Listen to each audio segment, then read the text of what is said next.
I'm sorry, child, but you'll know one day. I'm doing this for your own good. I love you, child. I love you.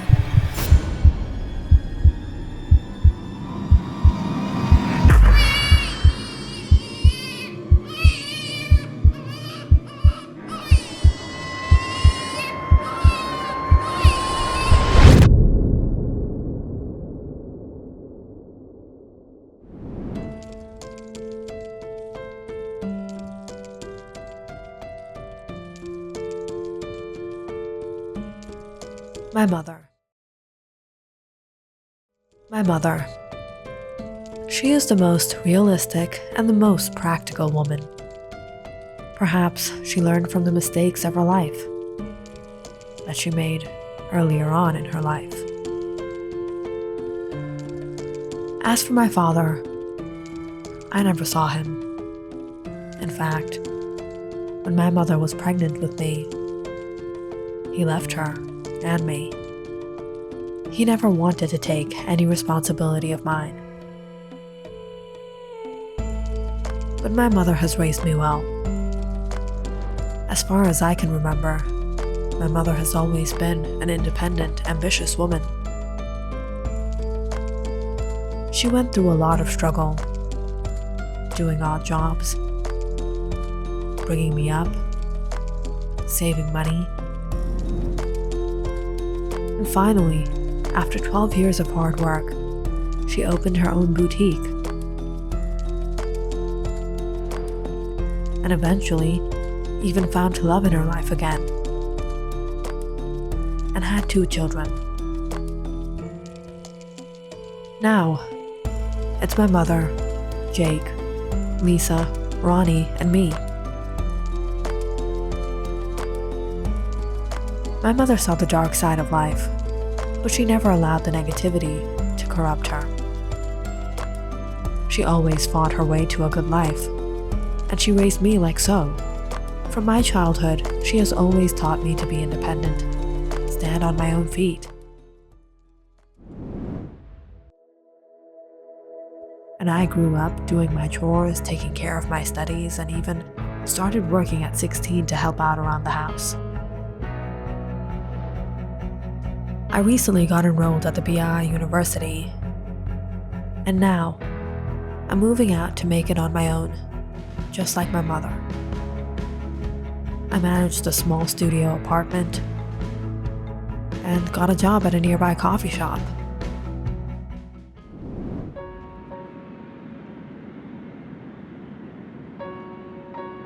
This is it, Mom. You remember our deal? Yes, Mom. 10% of my salary comes back home. Good. Think of it as a must-save. And never forget, Felicity. Never be dependent on anyone. Not any man, not any woman. You only trust yourself. Yes, Mom.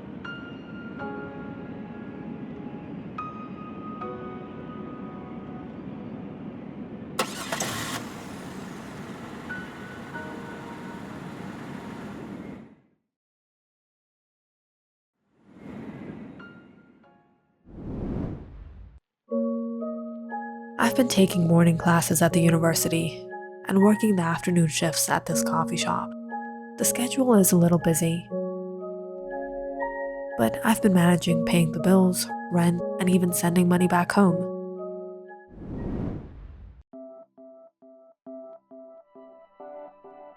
Felicity, what are you doing this Christmas? Nothing really. I think I'll work, make some extra. Who works on Christmas?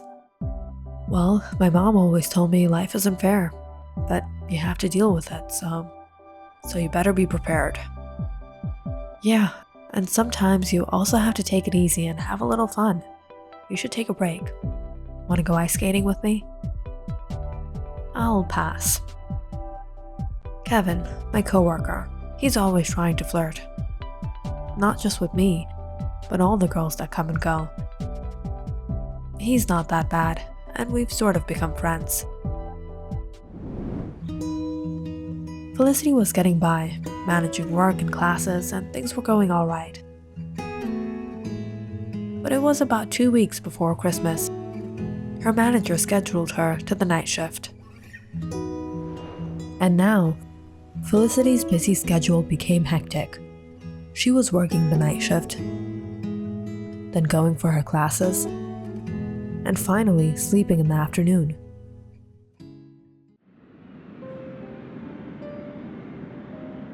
It was one snowy evening. The coffee shop was nearly empty. Felicity cleaned up the counter and sat there waiting for the customers, when she noticed a car drive up to the shop.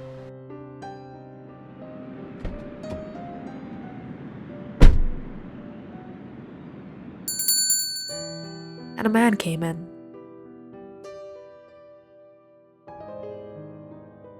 He looked a bit frustrated as he sat down brushing off the snow. Felicity took her notepad and went to greet him. "Good evening, sir. Is there something you would like to order?" "One coffee." As the man turned to look at her, he suddenly froze, staring at her.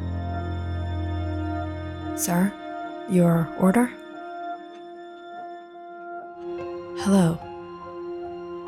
Hello? Yes, a coffee. On your way." Felicity quickly got the order ready and served the man before returning to the counter.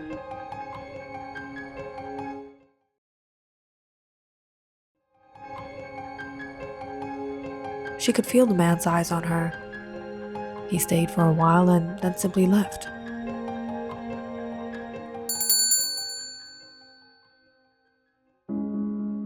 Was that guy checking you out? Not exactly, but it felt a little strange. The next evening, the man returned to the shop around the same time. "Sir, are you ready to order?" "Yes. What happened to the girl who took my order yesterday?" "She's in the back." "May I have a word with her?" "Sure." "You're up." "Me?" Felicity walked out to the shop to see the same man waiting at the table. "Yes? What is your name?" "Felicity. Yesterday's coffee was nice." "Thank you." "Where are you from? Did you grow up here?" "No, I'm from Derby. I go to the BI uni." "Oh, so you're a student. What's your major?" "Business management." "Very good." Felicity found the man's questions a bit odd. Why was he asking her so much? But he seemed decent. "Is there something you would like to order?" "I'll have a coffee." "Anything with that, sir?" "What would you prefer for me to have? What do you like?" "I like the apple crumb cake." "Really? Alright, bring it." From then on, the man started to regularly come to the shop. He would order a coffee, an apple crumb cake, and talk to Felicity, ask her small questions about her life, her childhood, her likes and dislikes.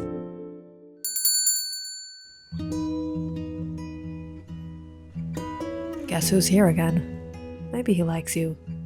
"Shut up, he's not like that." "Good evening, Mr. Klein." "Good evening."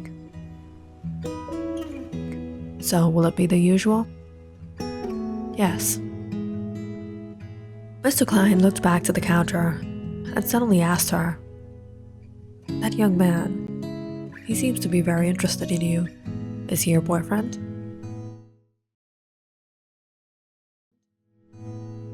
"Kevin? Oh no, he's not. I don't have a boyfriend. But he tries very hard." How is it that a young woman like you isn't dating anyone? My mother taught me to be practical, and right now, my focus is on my studies. Admirable. Mr. Klein continued to come to the shop nearly the whole week. But one evening, Felicity was rather surprised not to see him. He's not coming? Maybe he's bored of you. I thought he would come. What? Don't tell me you're waiting for him too. It's not like that, Kevin. But Felicity was sort of waiting for Mr. Klein. And the next evening, when he did arrive, she went to speak with him. Mr. Klein, how are you? I didn't see you yesterday. Yes, my wife. She is not doing well. Oh, sorry to hear that. I hope she gets better. Hey, guess what I found out? Do you know who that man is? Mr. Klein? He's quite rich in this town, and he's really old. He even has a daughter your age. I just don't get it. Why a rich man with a sick wife is coming here for coffee every evening.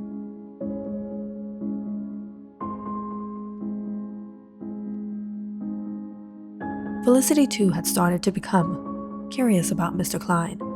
Was there really a reason for him coming here? Here's your order, Mr. Klein. Felicity, if you don't mind, can I ask you something? Sure. What is that mark on your face? I got injured when I was younger. I see. How old are you? Felicity suddenly felt a little strange. Kevin was right. Did this man really have some sort of motive? What did he want from her? Sir, I'm really not comfortable with these questions. I would really appreciate if you don't ask. I'm sorry. Felicity awkwardly left to the counter and watched as the man had his coffee, signed the bill, and left it to the counter. This is for her.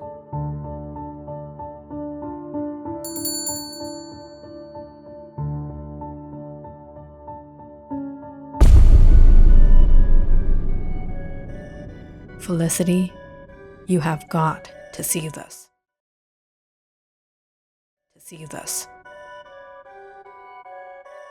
What?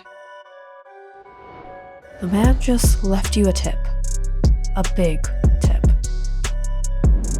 Felicity looked at the check signed by Roger Klein. It was for $100,000. Is he trying to buy me? What does he think of himself? What are you going to do? I'm not taking this. I'm returning it to him. You can always give it to me. It's almost Christmas. No way.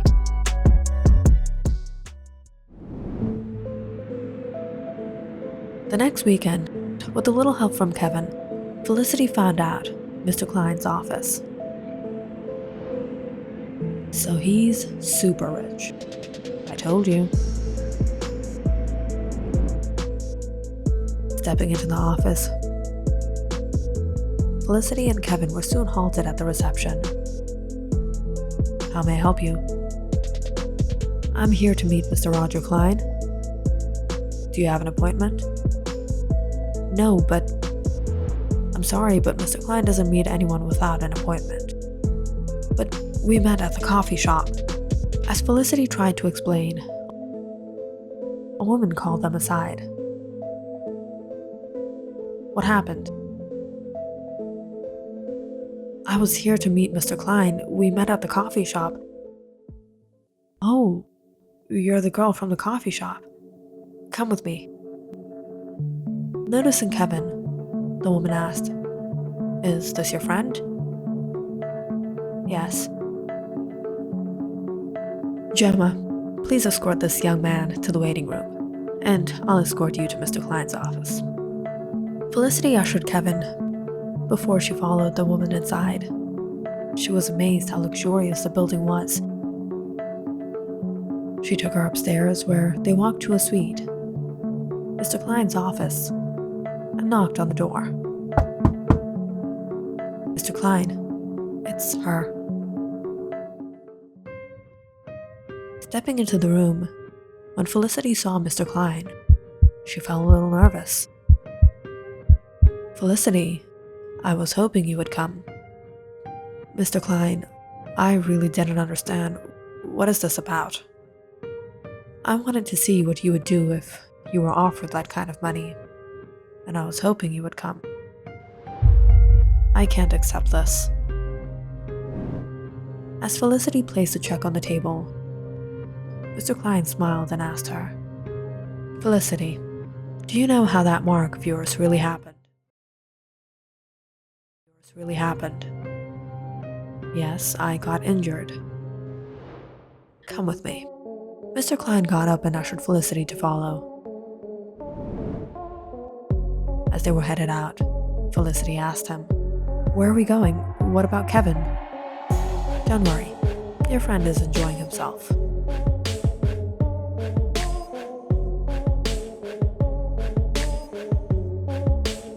Felicity didn't know what to do, but she really wanted to know what all this was about, so she went with Mr. Klein. Getting into his car, it was a 20-minute drive to a rather lavish mansion.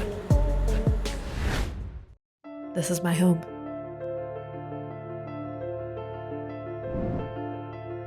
Mr. Klein took her upstairs to a room where they stopped seeing another young woman leaving. Cecilia, where are you going? Dad, I'm going with my friends. Look, we have a guest. Hello, nice to meet you, but I have to go now, I'm really late. But Cecilia, your mom is unwell. Mom is always unwell, Dad. I gotta go. Felicity watched as Cecilia rushed off. That's Cecilia, my daughter. Mr. Klein then showed Felicity in. Stepping into Cecilia's room, Felicity was shocked by the luxury this girl lived in.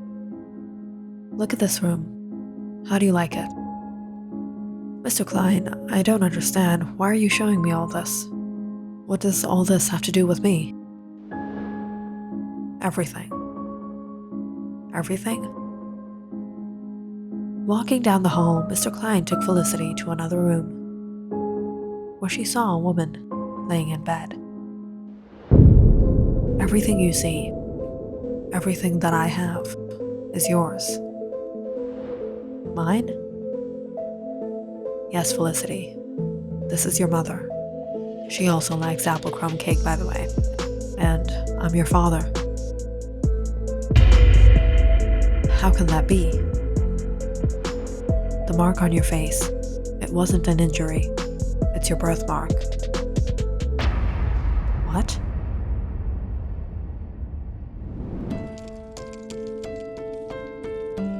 About 18 years ago, Felicity's mother, Sarah, was in a living relationship with her boyfriend, Ralph. But it was when she became pregnant. Ralph had left her without saying anything.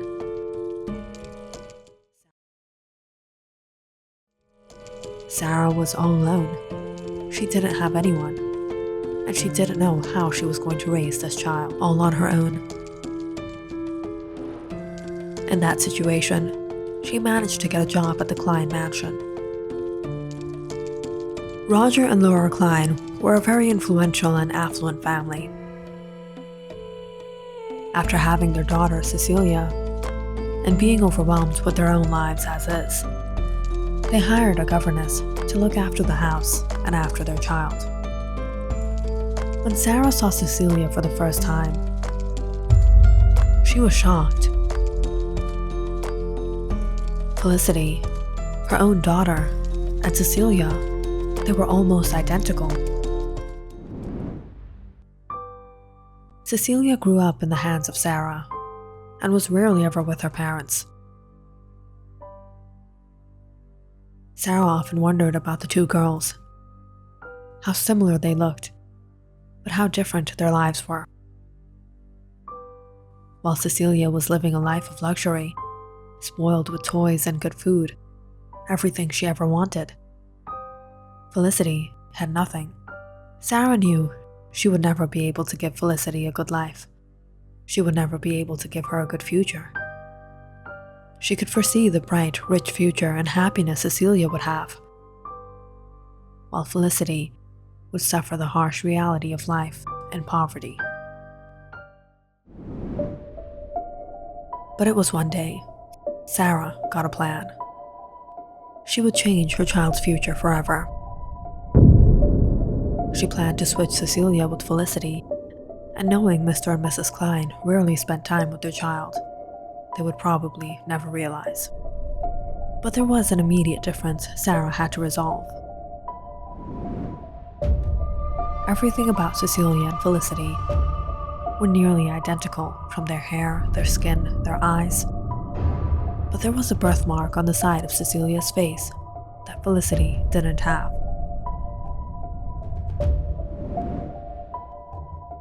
So Sarah decided to make the birthmark on Felicity.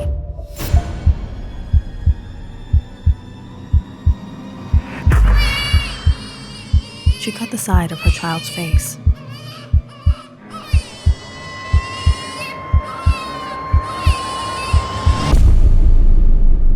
And with time, as it healed, it didn't look identical, but very similar to Cecilia's birthmark. And finally, when the opportunity was right, one night, Sarah put Felicity in Cecilia's crib and ran away with Cecilia.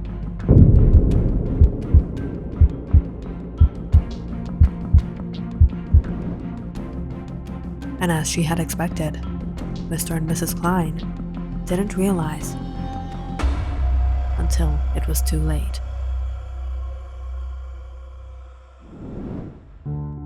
Over the days, Mrs. Klein began to notice some changes in her daughter. It seemed like her likes and dislikes had changed. And one night, she happened to mention it to Mr. Klein. "Roger, is Cecilia behaving a little different?" "Sweetheart, she's only 1.5.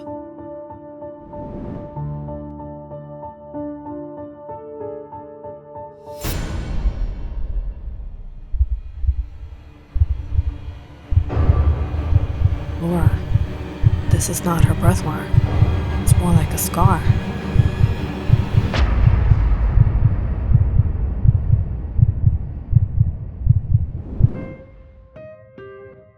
It took us a little time to realize Cecilia was not really Cecilia. But even when we realized Cecilia is not our real daughter, we raised her as our own and never let her know what really happened. We tried everything to look for you, for Sarah, but we could never find her. Until I saw you at the coffee shop that night, and I saw your birthmark. I knew it was you. Listening to Mr. Klein, Felicity was shocked. She felt like her whole world was shattering apart, like her whole life was a lie. She couldn't believe it. "I need a minute." She left the room and ran down the hall.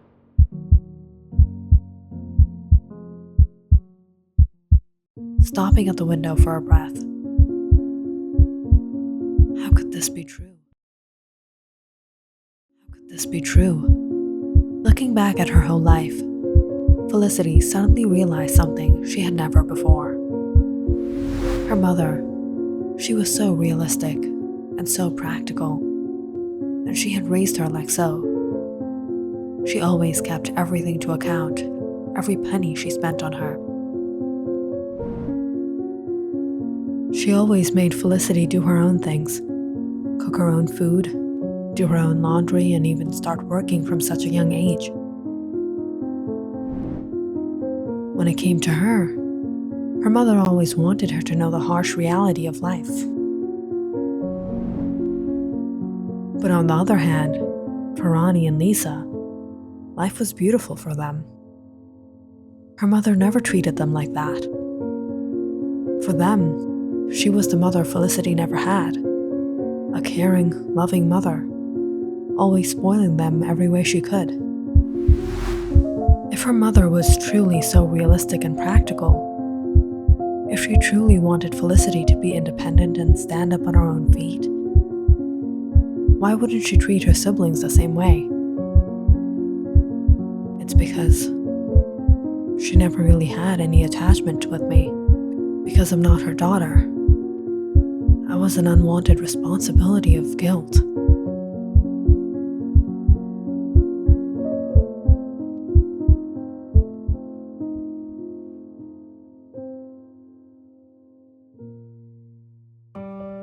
Felicity, what Sarah did wasn't right, but I don't hold any grudge against her. She raised you well. If we had brought you up, you would have probably been just like Cecilia. Not the independent, fine woman you have become. You're studying, affording yourself, living a decent life, staying away from all the trouble. All that matters now is that we have our daughter back. And Cecilia, she's our daughter too. Go to your mom.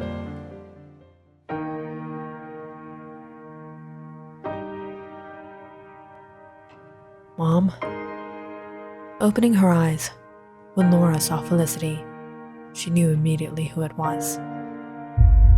Cecilia? Yes, Mom. Where have you been, my child? I've never had a moment of relief. I missed you so much. I tried everything to find you. Everything's going to be all right now, Mom. You need to rest. Felicity was finally reunited with her real family, and she soon moved back home.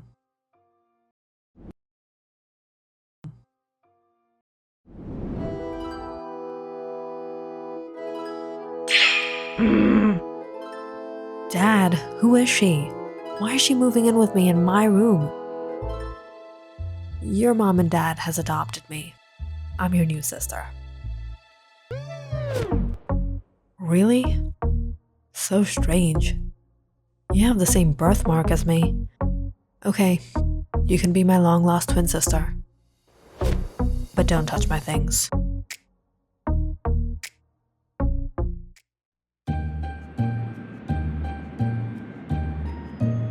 Click on the subscribe button and check out more awesome videos on our channel. And don't forget to press the bell icon because you know it's interesting.